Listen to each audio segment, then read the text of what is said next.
आज के इस वीडियो लेक्चर में हम लोग 9th क्लास के चैप्टर नंबर सिस्टम से 15 एमसीक्यूज करेंगे। शुरुआत करेंगे हम लोग बड़े ही छोटे छोटे और आसान से क्वेश्चंस के साथ में और धीरे धीरे उन क्वेश्चंस का लेवल हम लोग बढ़ाते जाएंगे।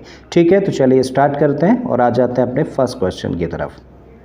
अब फर्स्ट क्वेश्चन में हम लोगों को दिया है the product of non zero rational number and an irrational number is, मतलब एक नॉन जीरो रैशनल नंबर और एक इरेशनल नंबर का प्रोडक्ट क्या होगा, और यहाँ पर हम लोगों को 4 ऑप्शंस दे रखे हैं। ठीक है, तो कभी भी जब हम लोगों को एक नॉन जीरो रैशनल नंबर दिया जाए, नॉन जीरो कहने का मतलब बस जीरो नहीं होना चाहिए, तो कभी भी जब एक नॉन जीरो रैशनल नंबर हो और एक इरेशनल नंबर हो, तो एक रैशनल और इरेशनल नंबर का कोई भी ऑपरेशन करें, यानी कि चाहे तो इन्हें प्लस करें, माइनस करें या फिर मल्टीप्लाई करें या फिर इन दोनों नंबर्स का डिवीज़न करें, हमेशा जो रिजल्ट आने वाला है वो क्या होगा, एक इरेशनल नंबर ही होगा। ठीक है, तो एक नॉन ज़ीरो रैशनल नंबर और इरेशनल नंबर का कोई भी ऑपरेशन करें, चाहे प्लस माइनस मल्टीप्लाई या डिवाइड, ठीक है, तो हमेशा रिजल्ट होगा इरेशनल नंबर। और यहाँ पे प्रोडक्ट करने की बात करी जा रही है, तो ऑलरेडी सीखा ना, कोई भी ऑपरेशन करिए क्या मिलने वाला है, इरेशनल।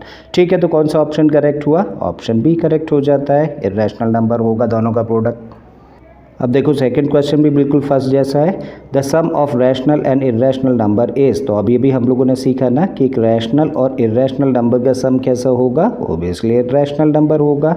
ठीक है, तो ऑप्शन बी यहाँ भी करेक्ट हो जाता है। थर्ड क्वेश्चन में दिया है the sum of two irrational numbers is, तो कोई भी दो इरेशनल नंबर्स का सम क्या होगा, और यहाँ पर हम लोगों को फिर से 4 ऑप्शंस दे रखे हैं। ठीक है, तो ज़रा समझते हैं, जब भी कभी हम लोग दो इरेशनल नंबर्स की बात करें और इन दो इरेशनल नंबर्स के बीच में कोई भी मैथमेटिकल ऑपरेशन करें, यानी कि इनको प्लस करें या फिर माइनस करें, इन दोनों को मल्टीप्लाई कर दें या किसी भी एक से दूसरे को डिवाइड कर दें, हम लोगों का जो रिजल्ट आएगा वो रैशनल भी आ सकता है और वो इरेशनल भी आ सकता है। ठीक है, इसका मतलब दो इरेशनल नंबर्स के किसी भी ऑपरेशन के लिए रिजल्ट रैशनल और इरेशनल दोनों हो सकते हैं। ठीक है, तो फर्स्ट ऑप्शन में दिया है इरेशनल, नेक्स्ट में रैशनल, तीसरे में रैशनल और इरेशनल, तो कौन सा सही हो जाता है, तीसरा ऑप्शन सही हो जाता है। ठीक है, अब फोर्थ क्वेश्चन में दिया है the product of two irrational numbers is, तो कोई भी दो इरेशनल नंबर्स का प्रोडक्ट क्या होगा, तो अभी हम लोगों ने सीखा ना कि कभी भी जब हम लोग दो इरेशनल नंबर्स के ऑपरेशन की बातें करें, तो चाहे प्लस करो, माइनस करो, मल्टीप्लाई करो या डिवाइड करो, जो रिजल्ट निकल के आता है वो रैशनल भी हो सकता है और वो इरेशनल भी हो सकता है। ठीक है ना, तो दोनों तरीके के नंबर्स निकल सकते हैं रिजल्ट में। तो अब हम लोगों को ऑप्शन में दे रखा है कि भाई जब दो हम लोग इरेशनल नंबर्स का प्रोडक्ट करेंगे तो रैशनल मिलेगा, तो क्या सही होगा, नहीं होगा। इरेशनल होगा सिर्फ और सिर्फ इरेशनल सही होगा, आंसर नहीं होगा।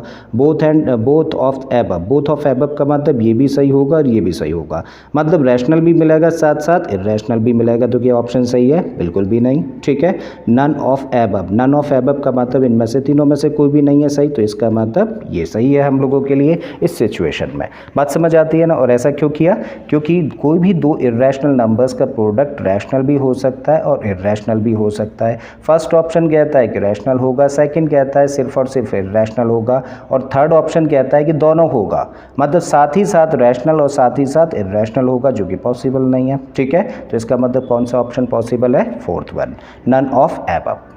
अब फिफ्थ क्वेश्चन में दिया है द नंबर पाई इज, मतलब पाई कैसा नंबर है, क्या वो नेचुरल नंबर है, रैशनल नंबर है, इरेशनल है या फिर रैशनल और इरेशनल है। ठीक है, तो क्वेश्चन में हम लोगों को दिया है कि पाई कैसा नंबर है, तो पाई अपने आप में कैसा नंबर होता है, एक इरेशनल नंबर होता है। हालांकि पाई रेशियो होता है किस किस का, सरकमफेरेंस और डायमीटर का। ठीक है, तो सरकमफेरेंस और डायमीटर का रेशियो होते हुए भी पाई इरेशनल क्यों है, फिर से एक क्वेश्चन आता है। तो बेटा जब मेज़र किया जाता है तो मेज़र करते हुए या तो सरकमफेरेंस या डायमीटर, या तो सरकमफेरेंस या डायमीटर, इन दोनों में से कोई भी एक नंबर कैसा होता है, इरेशनल, और दूसरा कैसा होता है, रैशनल। और अभी भी हम लोगों ने फर्स्ट क्वेश्चन में सीखा ना कि एक नॉन ज़ीरो रैशनल नंबर और एक इरेशनल नंबर का कोई भी ऑपरेशन करें तो हमेशा रिजल्ट कैसा निकल के आता है, इरेशनल नंबर। करेक्ट है, तो पाई इस तरीके से क्या बन जाता है, एक रैशनल और इरेशनल नंबर का कॉम्बिनेशन, तो क्या होगा, ये इरेशनल होगा। तो कौन सा ऑप्शन करेक्ट है, ऑप्शन सी, इरेशनल नंबर होगा पाई। अब अगले क्वेश्चन में दिया है the irrational number between 2 and 2.5 is, मतलब 2 और 2.5 के बीच में इन इर्रेशनल नंबर्स में से कौन सा इर्रेशनल नंबर आता है, ये हम लोगों को फाइंड करना है। ठीक है, तो चलिए एक एक करके नंबर्स को चेक करते हैं। सबसे पहले जो नंबर दे रखा है वो क्या है, √11। और जब √11 के स्क्वायर रूट निकालने की कोशिश करें तो क्या निकल के आएगा, 3 पॉइंट और आगे कुछ भी होगा 3 पॉइंट समथिंग। तो क्या ये 3 पॉइंट समथिंग 2 और 2.5 के बीच में लाई करता है? ये तो 2.5 से ज़्यादा है ना, 3 पॉइंट समथिंग है, तो इसका मतलब ये तो हो नहीं सकता। अगेन देखें √12.5 है, जब इसका स्क्वायर रूट निकाला तो ये भी क्या होगा, 3 पॉइंट समथिंग निकल के आएगा। और ये भी बेटा 2 और 2.5 से ज़्यादा हो गया ना, ठीक है, दोनों के बीच में नहीं होगा, 2.5 से आगे है। अब यहाँ पे देखें तो जब इसका स्क्वायर रूट निकालेंगे तो ये कितना निकलेगा, 4 पॉइंट समथिंग, और ये भी 2.5 से ज़्यादा हो गया, तो 2 और 2.5 के बीच का नहीं है, तो बचा कौन सा, ये ऑप्शन। ठीक है, तो √5 किसके बीच में लाई करता है, 2 और 2.5 के बीच में लाई करता है, और ये कैसा नंबर है, इर्रेशनल नंबर है। अब 7th क्वेश्चन में हम लोगों को दिया है the value of √10 times √15 is equal to. ठीक है, तो √10 टाइम्स किसका, √15 का किसके इक्वल है। तो √10 टाइम्स का मतलब क्या है, देखो टाइम्स का मतलब होता है मल्टीप्लाई, तो √10 इंटू √15, तो ये क्या बन गया, √10 टाइम्स बन गया किसका, √15 का। इसको ऐसे रिप्रेजेंट कर सकते हैं। अब इसको करते हैं फर्दर सिंप्लीफाई। तो हम लोग देख रहे हैं कि ये दो नंबर्स हैं, इर्रेशनल नंबर्स हैं और सेम रेडिकल साइन में हैं। तो जब भी कभी दो ऐसे नंबर्स हों जो सेम रेडिकल साइन में हो और वो मल्टीप्लाई कर रहे हो, तो बेटा क्या करते हैं, रेडिकल साइन तो वही लगाते हैं और दोनों नंबर्स का मल्टीप्लाई कर देते हैं। मतलब इन नंबर्स को चाहें तो कुछ इस तरीके से लिख सकते हैं। ठीक है, फर्दर चाहें तो इसी नंबर को फैक्टराइज किया जा सकता है। 10 को क्या लिख सकते हैं, इसको लिख सकते हैं 2 × 5। वहीं 15 को फैक्टराइज करके लिखा जा सकता है 3 × 5। करेक्ट है। अच्छा, रेडिकल साइन क्या है, स्क्वायर रूट है ना, और जब स्क्वायर रूट होता है तो हम लोग कितने कितने के पेयर्स बनाते हैं, 2 2 के पेयर्स बनाते हैं। तो हम लोगों ने देखा कि 5 यहाँ भी है और 5 यहाँ भी है, इसका मतलब 5 का एक पेयर बना। और अगर 5 का एक पेयर बना है तो एक पेयर के बदले क्या होगा, एक 5 बाहर आ जाएगा इस रूट साइन से, और अंदर क्या रह जाएगा तब, 2 × 3। ठीक है, फर्दर इसको कर देते हैं सिंप्लीफाई। तो 5 तो यहाँ पर है और 2 और 3 का मल्टीप्लाई करें तो 6, और इस तरीके से क्या आंसर निकल के आता है, 5√6। तो है कहीं ऑप्शन में, यस पहला ही ऑप्शन दिखा हम लोगों को 5√6, तो यही सही है। अब 8th क्वेश्चन में दिया है which of the following is not irrational, और यहाँ पे हम लोगों को 4 नंबर्स दे रखे हैं। ठीक है, तो क्वेश्चन हम लोगों से कह रहा है कि नंबर्स में से पता लगाइए कि कौन सा नंबर इर्रेशनल नहीं है। तो क्या देखना है हमें कि नंबर्स में से कौन सा नंबर इर्रेशनल नहीं है। तो चलिए पहले नंबर को चेक कर लेते हैं। जब पहले नंबर को देखें तो कैसी फॉर्म लग रही है हम लोगों को, a - b का होल स्क्वायर, और a - b का होल स्क्वायर क्या होता है, a² + b² - 2ab। चलिए लगा देते हैं और इसको एक्सपेंड कर देते हैं। तो बेटा क्या होता है, सबसे पहले a² और a की जगह पे क्या देखा, 2, तो 2 का स्क्वायर करेंगे तो क्या होगा 4, प्लस होता है b² और b की जगह पे यहाँ पे क्या है √3, तो √3 का स्क्वायर करेंगे तो 3 हुआ। फिर होता है माइनस का 2ab। ठीक है, तो माइनस का साइन लगाओ, 2 लिखो, a की जगह पे क्या है 2, ठीक है, और b की जगह पर क्या है √3। ठीक है, फर्दर कर दो इसको सिंप्लीफाई। तो 4 और 3 कितना हुआ, ये हुआ 7, माइनस का साइन है लगा दो, इस 2 और 2 का मल्टीप्लाई करें तो 4, और साथ में क्या है √3। अब देखो √3 कैसा नंबर है, इर्रेशनल, ये 4 कैसा है, रैशनल, तो ये कॉम्बिनेशन इर्रेशनल हुआ। फिर से एक इर्रेशनल नंबर और रैशनल नंबर का कॉम्बिनेशन अपने आप में क्या हो जाता है, इर्रेशनल। तो फाइनली ये कैसा नंबर हुआ, इर्रेशनल। करेक्ट है। अगले नंबर को चेक करते हैं। यहाँ पे जो फॉर्म तैयार हो रही है वो कैसी हो रही है, a + b का होल स्क्वायर, और a + b का होल स्क्वायर क्या होता है, a² + b² + 2ab। एक्सपेंड कर देते हैं इसको भी। तो a² का मतलब क्या है √2, और √2 का स्क्वायर करेंगे तो मिलेगा 2, प्लस b² और b की जगह पे क्या है √3, इसका स्क्वायर करेंगे तो 3, प्लस 2ab, तो 2 लिखा, और a की जगह पे क्या है √2 इंटू b की जगह पे क्या है √3। करेक्ट है। फर्दर इसको करो सिंप्लीफाई। तो बेटा 2 और 3 किया तो कितना हो गया +5। ठीक है, प्लस ये क्या है 2 और √2 और √3 का मल्टीप्लाई करेंगे तो √6। अब √6 इर्रेशनल है, 2 के साथ मल्टीप्लाई करेंगे तो भी क्या होगा इर्रेशनल, और इस इर्रेशनल नंबर को 5 के साथ प्लस कर देंगे तो भी रिजल्ट होगा इर्रेशनल, मतलब ये भी फाइनली कैसा नंबर है, इर्रेशनल नंबर है। अब अगले नंबर की फॉर्म देखें तो कैसी है, a minus b into a plus b, और a minus b into a plus b क्या होता है, a square minus b square. ठीक है, तो एक ही जगह पे क्या देखा हम लोगों को √2, तो √2 का स्क्वायर करेंगे तो मिलेगा 2, माइनस बी स्क्वायर होता है और बी की जगह पे क्या है √3, तो इसका स्क्वायर किया तो क्या मिला 3। ठीक है, और इस तरीके से 2 माइनस 3 क्या मिलेगा -1, और -1 अपने आप में कैसा नंबर है, ये है एक रैशनल नंबर। और क्वेश्चन हम लोगों से क्या कह रहा था कि वो नंबर बताओ जो कि इर्रेशनल ना हो, तो क्या ये इर्रेशनल है, नहीं। इसका मतलब कौन सा ऑप्शन करेक्ट हो जाता है, ऑप्शन सी करेक्ट हो जाता है। अब बेटा 9th क्वेश्चन में दिया है find the value of this expression if √2 equal to 1.4142। तो √2 की हम लोगों को वैल्यू दे रखी है और इसके बेसिस पर हम लोगों को इस एक्सप्रेशन की वैल्यू फाइंड करनी है। ठीक है, तो चलिए करते हैं। सबसे पहले जिस एक्सप्रेशन की वैल्यू निकालनी है एक बार इसको लिख लेते हैं। तो क्या दिया है हम लोगों को, सबसे पहला रूट साइन है लगा दिया हम लोगों ने, फिर उसके बाद √2 माइनस 1 बाइनोमियल है तो इसको ब्रैकेट में रख दें, और अपॉन में क्या है, अपॉन में है √2 प्लस 1, तो √2 प्लस 1। ठीक है, तो ये वो एक्सप्रेशन है जिसकी कि हम लोगों को वैल्यू कैलकुलेट करनी है। अब बेटा एक तरीका तो ये है कि √2 की वैल्यू है जस्ट क्या करें, पुट कर दें, बट अगर ऐसा कर देंगे तो क्वेश्चन बहुत टफ हो जाएगा। तो क्वेश्चन को आसान करने के लिए हम लोग क्या कर रहे हैं, यहाँ पे हम लोग देख रहे हैं जो इसका डिनोमिनेटर है अपने आप में कैसा नंबर है, एक इर्रेशनल नंबर है, तो इसके डिनोमिनेटर को हम लोग रैशनलाइज करेंगे, और क्योंकि कैसा नंबर है, बाइनोमियल है, तो इसके कॉन्जुगेट से मल्टीप्लाई और कॉन्जुगेट से डिवाइड कर देते हैं न्यूमरेटर और डिनोमिनेटर में। तो बेटा इसका कॉन्जुगेट क्या होगा, √2 माइनस 1, तो हम लोगों ने √2 माइनस 1 का ऊपर मल्टीप्लाई किया और साथ ही √2 माइनस 1 का नीचे मल्टीप्लाई किया, और इस तरीके से अब हमारे सामने क्या फॉर्म निकल के आ जाती है, √2 माइनस 1 यहाँ भी है, √2 माइनस 1 यहाँ भी है, तो क्या बना √2 माइनस 1 का होल स्क्वायर। नीचे देखें तो कैसी फॉर्म निकल के आ रही है, a प्लस बी और a माइनस बी, और a plus b into a minus b क्या होता है, a square minus b square.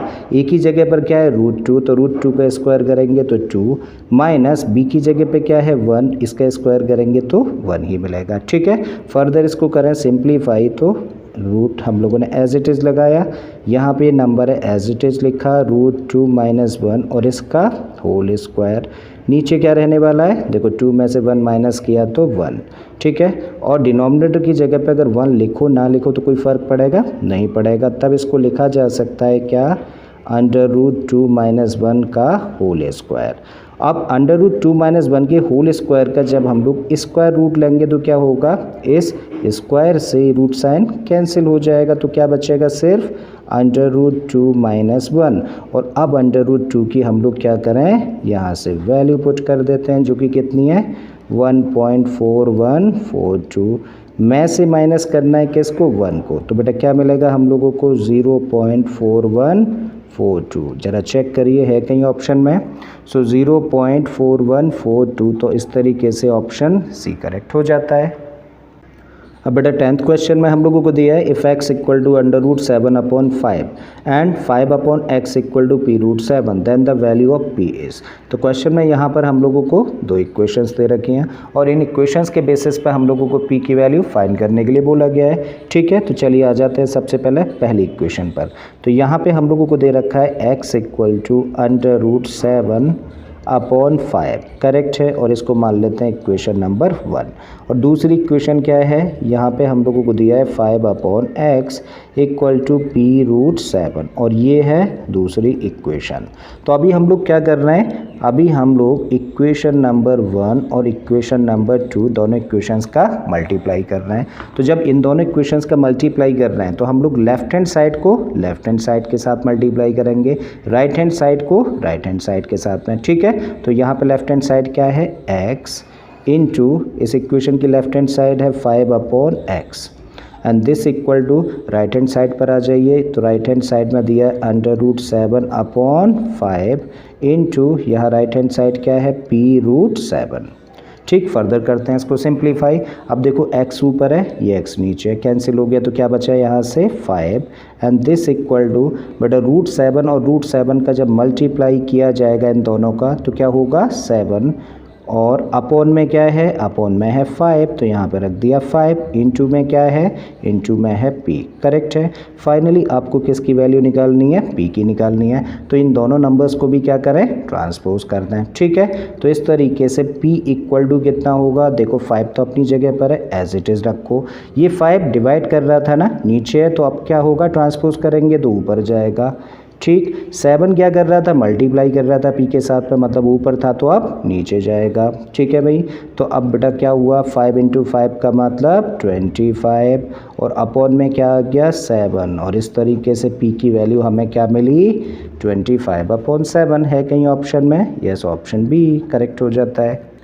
11th question में हम लोगों को दिया है x की पावर 1/12 इक्वल टू 49 की power 1/24 then the value of x is.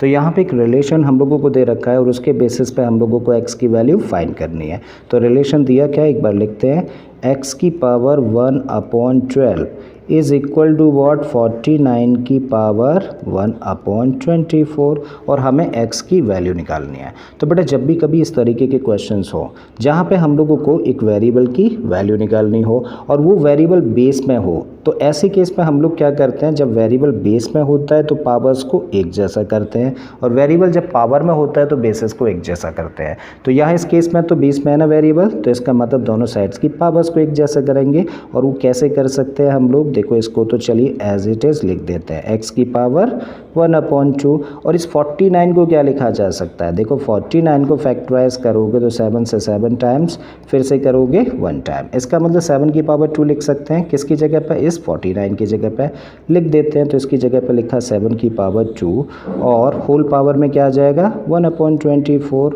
Right. और फिर हम लोग जानते हैं एक्सपोनेंट का एक लॉ कि a की पावर m की अगर होल पावर n हो, मतलब पावर्स के ऊपर पावर्स होते हैं, पावर्स आर मल्टीप्लाइड, तब इसको लिखते हैं a की पावर mn। बात समझ आती है, तो यहाँ भी क्या करें, यही रूल लगा सकते हैं और तब इसको लिखा जा सकता है x की पावर 1/12 इक्वल टू 7 की पावर क्या हो जाएगी, देखिए पावर्स का मल्टीप्लाई, तो 2 × 1/24 हुआ ना, और इस 2 से 24 कैंसिल हो गए, कितना बन गया 12।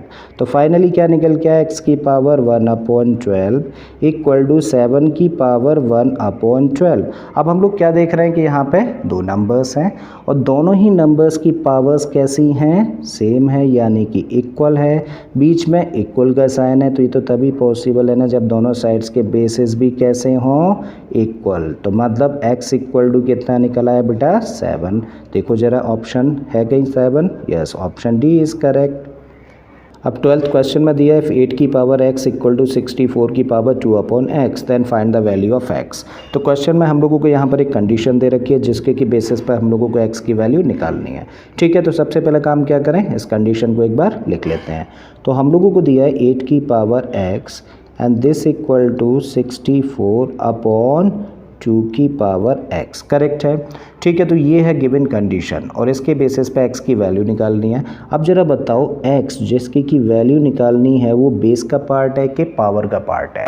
ठीक है, तो हम लोग देखें तो वो तो पावर का पार्ट है और अगर x पावर में है तो अभी अभी क्या समझाया था कि जिस वेरिएबल की वैल्यू निकालनी है अगर वो पावर में है तो बेसिस एक जैसा करते हैं। ठीक है, तो अभी हम लोग दोनों साइड्स में क्या करेंगे, बेसिस को एक जैसा करेंगे, करेक्ट है। तो देखो यहाँ पे क्या लिखा हुआ है 8 को चाहे तो क्या लिख सकते हैं 2 की पावर 3, इसको फैक्टराइज करेंगे तो ऐसे लिख सकते हैं, और पावर क्या है x है एंड दिस इक्वल टू, अच्छा 64 को क्या लिख सकते हैं, इसको लिख सकते हैं हम लोग 2 की पावर 6 और नीचे क्या है बेटा 2 की पावर x। बात समझ आती है यहाँ तक। अगेन यहाँ पे हम लोग कौन सा लॉ लगा सकते हैं कि पावर्स के ऊपर पावर्स होती है देन पावर्स आर मल्टीप्लाई। कौन सा लॉ, a की पावर m की अगर होल पावर n हो तो हम लोग इसको लिखते हैं a की पावर mn, मतलब पावर्स के ऊपर powers and then powers will be multiplied. तो बेटा इसको क्या लिखा जा सकता है, इसको लिख सकते हैं 2 की पावर 3 × x का मतलब 3x and this equal to, यहाँ पे देखें तो दो नंबर्स हैं जिनके कि बेसिस एक जैसे हैं और वो डिवीज़न में, तो हम लोग जानते हैं फिर से एक्सपोनेंट का एक लॉ, a की power m divided by a की पावर n। तो इसको क्या लिखते हैं, a की पावर m माइनस n। मतलब डिवीज़न के केसेस में पावर सब्ट्रैक्ट होती हैं, तो इसको क्या लिखा जा सकता है, बेस तो वही होगा और पावर सब्ट्रैक्ट होगी का मतलब ऊपर वाली पावर में से नीचे वाली पावर को माइनस कर देते हैं। ठीक है, तो इसको ऐसे लिखा जा सकता है।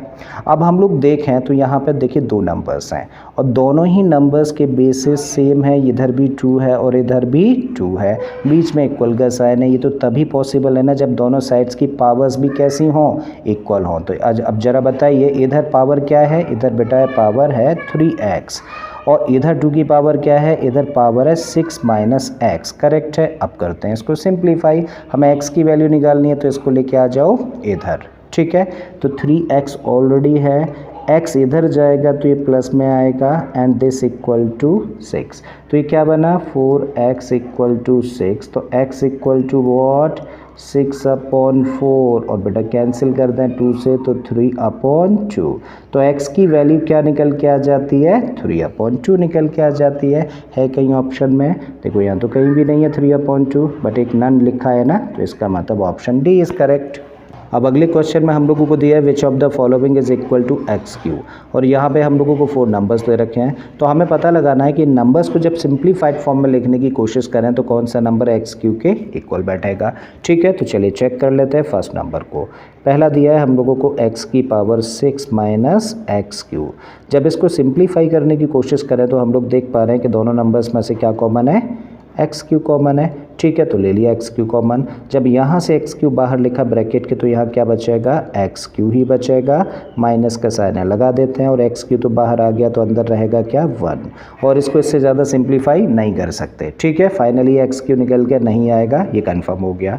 नेक्स्ट नंबर पे आए तो ये क्या है x की पावर 6 इंटू x की पावर 3। ठीक है, देखिए दो नंबर्स हैं, दोनों नंबर्स के बेसिस सेम है और दोनों मल्टीप्लाई कर रहे हैं और जब दो नंबर्स हों जिनके बेसिस सेम हो मल्टीप्लिकेशन के केस में उनकी पावर्स प्लस हो जाती है, मतलब इसको लिख सकते हैं x की पावर 6 प्लस 3 और x की पावर 6 प्लस 3 का मतलब हुआ x की पावर 9। क्या ये x³ है, नहीं है। ठीक है, अगले नंबर पर आ जाते हैं x की पावर 6 अपॉन x³। तो यहाँ पे हम लोग देखें दो नंबर्स हैं जिनके बेसिस सेम हैं। ठीक है, और वो डिवीज़न में है, तो ऐसे केस में क्या होता है, डिवीज़न के केस में बेस वही रखते हैं और ऊपर वाली पावर में से नीचे वाली पावर को माइनस कर देते हैं, एक्सपोनेंट का लॉ है। ठीक है, तब इसको क्या लिखा जा सकता है 6 माइनस 3 और 6 माइनस 3 का मतलब 3। ठीक है, तो आ गया ना x³। इसका मतलब कौन सा ऑप्शन करेक्ट हो गया, ऑप्शन सी करेक्ट हो गया कि x की पावर 6 डिवाइडेड बाई x की पावर 3 को क्या लिख सकते हैं हम लोग, x³ लिख सकते हैं। ठीक है, अब 14th क्वेश्चन में हम लोगों को दिया है सिंप्लीफाइड वैल्यू ऑफ 16 की power -1/4 into 4th root of 16 is, मतलब इस एक्सप्रेशन की सिंप्लीफाइड वैल्यू इनमें से कौन सी होगी ज़रा बताइए। ठीक है, तो चलिए सिंप्लीफाई करके देख लेते हैं इसको। तो क्या दिया है हम लोगों को 16 की पावर माइनस का 1/4 और इनटू में क्या है, इनटू में है 4th रूट ऑफ 16। करेक्ट है। चलिए तो इसको तो एज इट इज़ बेटा लिखा रहने देते हैं 16 की पावर माइनस का 1/4 और इसको करते हैं हम लोग एक्सपोनेंट फॉर्म में चेंज। करेक्ट है, हम लोग जानते हैं कि नंबर a का जो nth रूट है इसको हम लोग एक्सपोनेंट फॉर्म में चेंज करें तो इसको लिख सकते हैं a की पावर 1/n। तो हम लोग क्या करते हैं, बस जो हम लोगों का रेडिकेंड है इसको हम लोग एज इट इज़ बेस्ड बनाया हम लोगों ने और यहाँ इंडेक्स में जो लिखा होता है ना नंबर, इसको हम लोग रेसिप्रोकेट करके पावर में लगा देते हैं। ठीक है, तो इसको हम लोग इस तरीके से चेंज करते हैं। तो बेटा यहाँ अंदर क्या लिखा हुआ है नंबर 16, तो 16 बनेगा बेस और यहाँ इंडेक्स में क्या नंबर दिखा आपको 4, तो इसकी पावर लगेगी क्या, इसको रेसिप्रोकेट कर दिया तो 1/4। करेक्ट है। अब हम लोग देख रहे हैं कि यहाँ पे दो नंबर्स है और दोनों नंबर्स का बेस क्या है 16 और दोनों नंबर्स मल्टीप्लाई हो रहे हैं। तो जब दो नंबर्स हों जिनके बेसिस सेम हो और वो मल्टीप्लाई करें तो उनकी पावर्स क्या हो जाती हैं, प्लस हो जाती हैं। मतलब तब उस केस में बेस वही रहता है और पावर्स प्लस होती हैं। तो देखिए इसकी पावर है माइनस का 1/4 और यहाँ पर पावर है क्या, प्लस का 1/4। अब देखो ये नेगेटिव नंबर है और ये पॉजिटिव नंबर है, दोनों आपस में कैंसिल हो गए तो क्या बचा 16 की पावर 0 और किसी भी नंबर की पावर अगर 0 हो तो उसका रिजल्ट होता है क्या 1। ठीक है, a की पावर 0 इक्वल टू 1, ये रूल लगाया हम लोगों ने। ठीक, तो कौन सा ऑप्शन करेक्ट हो जाता है, मतलब इस एक्सप्रेशन की सिंप्लीफाइड वैल्यू क्या हो जाती है, 1 हो जाती है। अब लास्ट क्वेश्चन में दिया है when 15√15 is divided by 3√3 then the quotient be, यानी कि जब इस नंबर को इससे डिवाइड करेंगे तो कोशिएंट क्या मिलेगा। चलिए कर देते हैं। तो 15√15 को डिवाइड करेंगे किससे, 3√3 से, तो क्या मिलने वाला है। सबसे पहले तो देखो 3 से कैंसिल हुआ, कितने टाइम्स, 5 टाइम्स, तो यहाँ से तो हम लोगों को मिला 5। और इस √15 को क्या लिख सकते हैं, इसको लिख सकते हैं √3 इंटू √5, करेक्ट है। और अपॉन में क्या है, ये 3 है, अपॉन में है √3, तो बेटा √3 से √3 कट गया, तो फाइनली क्या निकल के आ गया, फाइनली निकल के आ गया 5√5, ठीक है। सो 5√5 है कहीं ऑप्शन में, yes option C is correct. मुझे उम्मीद है स्टूडेंट्स कि आपको सारे ही क्वेश्चंस बड़े अच्छे से समझ आए होंगे। अगर ऐसा है तो प्लीज़ वीडियो को लाइक कर दें, चैनल को सब्सक्राइब कर लें और बाकी के क्वेश्चंस के लिए आप मेरी प्लेलिस्ट पर चले जाइए। इस तरीके के बहुत सारे क्वेश्चंस मैंने ऑलरेडी अपलोड किए हैं। मैं फिर से आता हूँ एक नए क्वेश्चन, एक नए कॉन्सेप्ट के साथ में। Till then keep learning and thank you for watching this video.